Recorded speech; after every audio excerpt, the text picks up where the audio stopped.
오늘 우리 주시는 하나님의 말씀은 사무엘하 19장 9절부터 15절까지의 말씀입니다. 함께 봉독하십니다. 시작. 이스라엘 모든 지파 백성들이 변론하여 이르되 왕이 우리를 원수의 손에서 구원하여 내셨고 또 우리를 블레셋 사람들의 손에서 구원하셨으나 이제 압살롬을 피하여 그 땅에서 나가셨고 우리가 기름을 부어 우리를 다스리게 한 압살롬은 싸움에서 죽었거늘 이제 너희가 어찌하여 왕을 도로 모셔올 일에 잠잠하고 있느냐 하니라. 다윗 왕이 사독과 아비아달 두 제사장에게 소식을 전하여 이르되 너희는 유다 장로들에게 말하여 이르기를 왕의 말씀이 온 이스라엘이 왕을 왕궁으로 도로 모시우자 하는 말이 왕께 들렸거늘 너희는 어찌하여 왕을 궁으로 모시는 일에 나중이 되느냐.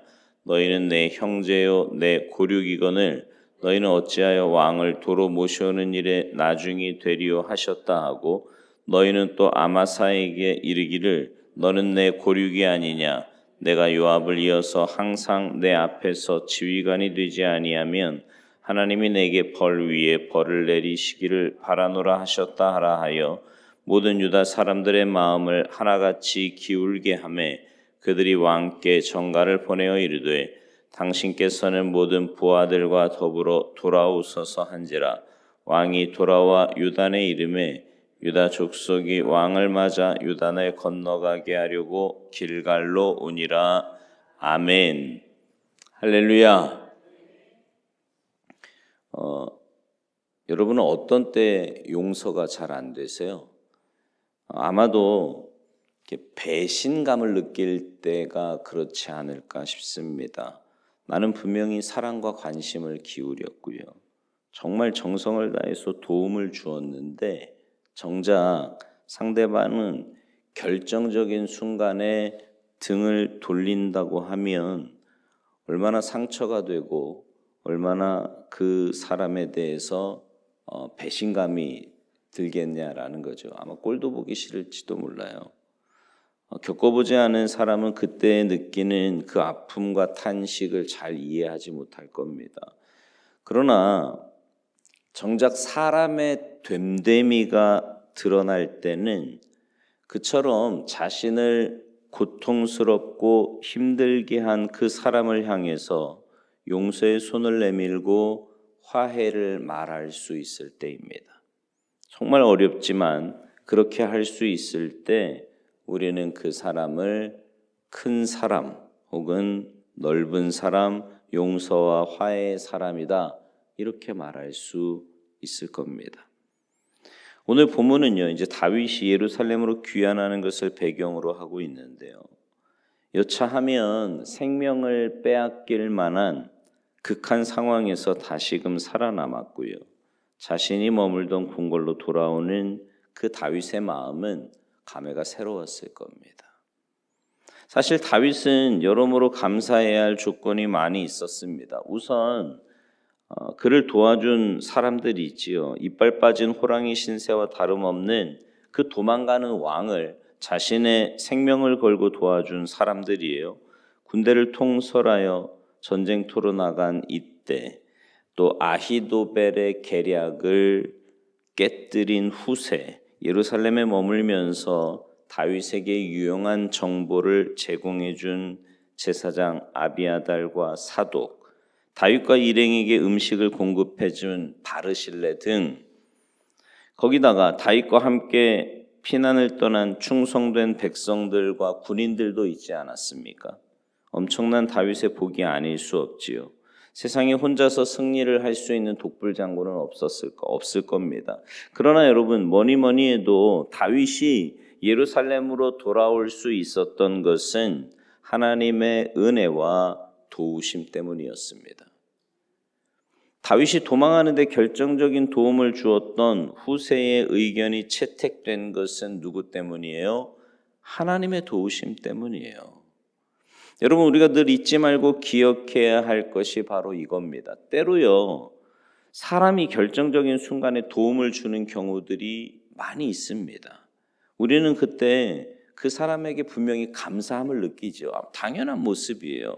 그러나 한 가지 더 중요한 사실은 그 사람을 통하여 나를 도우시도록 하신 하나님이 계셨다라고 하는 겁니다. 하나님이 정작 돕지 않으시면 수많은 사람들의 도움도 결국은 헛것이기 때문입니다. 어쨌든 다윗은 이제 하나님의 도우심으로 예루살렘에 귀환을 하게 되었고요. 다윗은 늘 도움을 주시는 하나님 앞에 감사할 수밖에 없는 그런 상황이었습니다. 그런데 그의 예루살렘 귀환에는 이제 언짢은 사람들과의 문제가 해결되어야만 했습니다. 먼저 그를 향해 반기를 들었던 이스라엘 백성들과의 문제입니다. 여기서 이스라엘 백성들이라 하면 그 유다 지파를 제외한 나머지 지파를 가리키지요.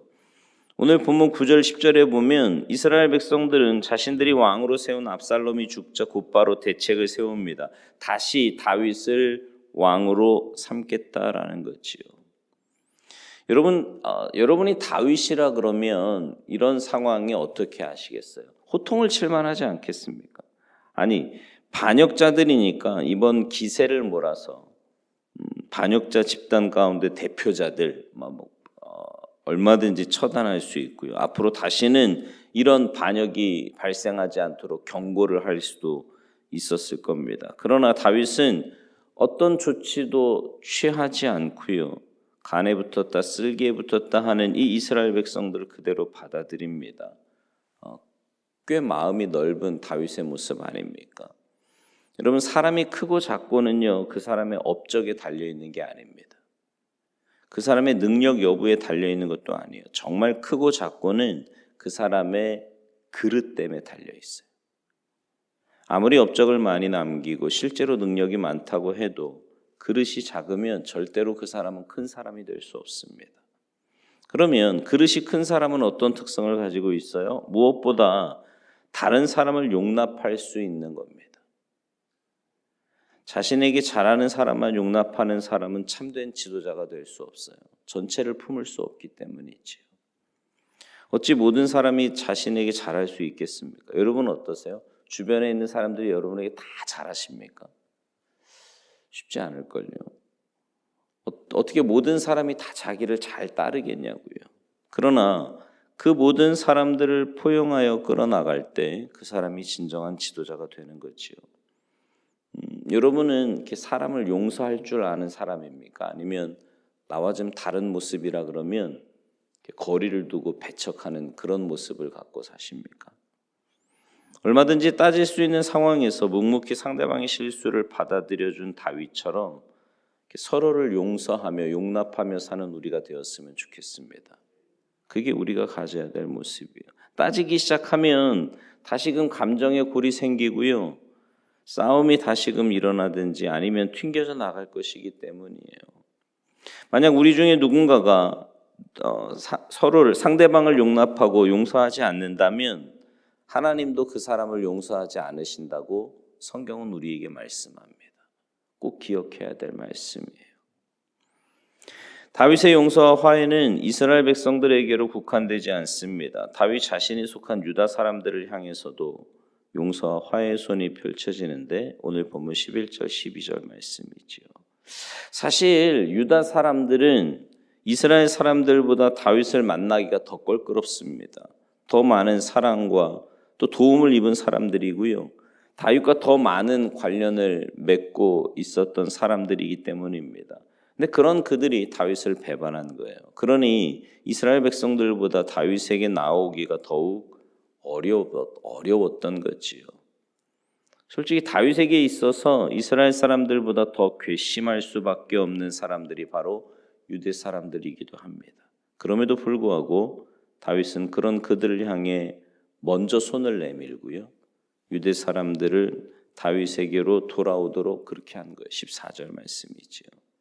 여기서 한 가지 우리가 또 중요한 사실을 깨닫는 것은 화해는요. 가해자가 아닌 피해자가 먼저 손을 내밀 때 가능하다고 하는 점입니다. 아니 내가 잘했는데 왜 화해를 청하냐고. 잘못한 저 사람이 내게 용서를 먼저 구해야지. 그렇지 않으면 나는 용서하지 않을 거다. 이렇게 말하면 화해는요 어렵습니다. 어려워요.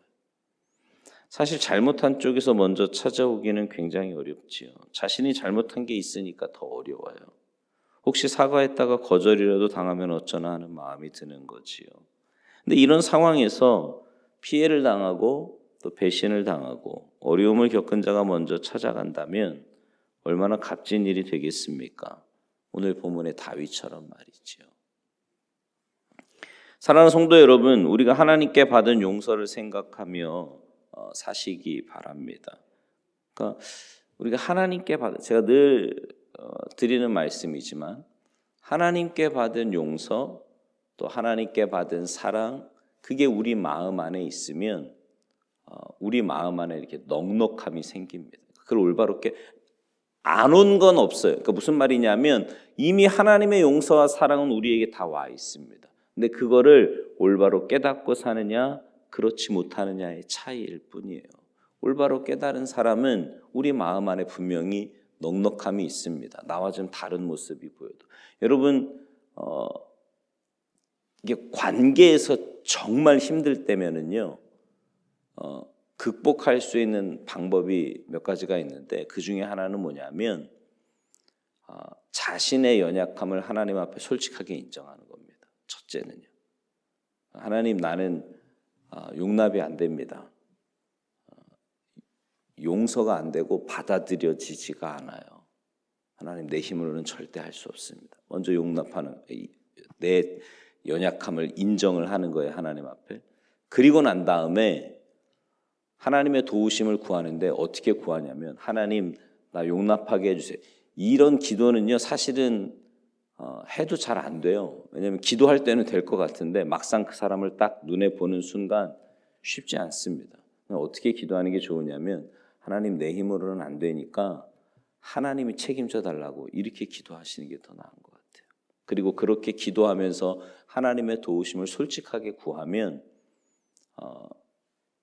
제 경험상 상대방의 입장에서도 생각하게 하시고 또 그 사람의 그 모습도 이해할 그런 넉넉한 마음도 주시고 뭐 여러 가지 상황들을 이렇게 만들어 가시는 것을 경험하게 됩니다. 바라기는 여러분의 마음이 하나님께로부터 받은 그 사랑을 깨닫고 여러분 주변에 있는 사람들에 대한 넉넉한 마음을 하나님께서 허락하여 주셔서 여러분이 가는 곳마다 용납하고 이해하고 사랑하며, 그러니까 내가 정해놓은 기준, 사실 우리의 모습을 보면 하나님이 보실 때 얼마나 우스꽝스러운 모습이 많겠습니까?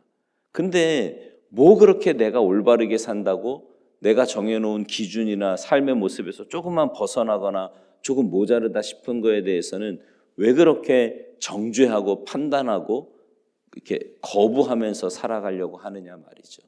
하나님께 받은 사랑이 너무나 크고 하나님께 받은 용서가 너무나 크다는 것을 늘 기억하시면서 오늘 본문의 다윗처럼 좀 이렇게 넉넉하게 이해하고 용납하고 사랑하며 살아가는 우리 모두가 되어서 여러분이 가는 곳마다 여러분이 속한 공동체에서 여러분 때문에 정말 이렇게 화해의 역사가 또 하나됨의 역사가 있게 되기를 주님의 이름으로 축원합니다. 기도하시겠습니다. 하나님, 살다 보면 나하고 안 맞는 사람도 있고 또 의견이 달라 때로는 다투기도 하고 힘든 시간을 보낼 때도 있지만 하나님, 그럴 때 우리가 가져야 될 마음은 하나님께 받은 그 용서와 사랑이 얼마나 큰지를 먼저 깨닫고 내가 그런 사랑과 용서를 받았으니 나도 그런 은혜와 또 용서와 사랑을 베풀어야 함을 늘 기억하며 살아갈 수 있도록 저희들에게 믿음도 또 넉넉한 마음도 허락하여 주시옵소서. 성숙한 신앙인 되게 하시고 그래서 내가 가는 곳마다 분쟁이 일어나고 다툼이 일어나는 것이 아니라 오히려 하나됨의 역사가 또 서로를 용납하고 이해하고 사랑하는 은혜의 역사가 나타나게 하시고 그래서 내가 속한 공동체에서 나 때문에 웃음이 있고 살맛이 있는 복된 역사들이 나타나도록 주님의 도구로만 사용하여 주시옵소서. 감사드리며 예수님의 이름으로 축복하며 기도하옵나이다. 아멘.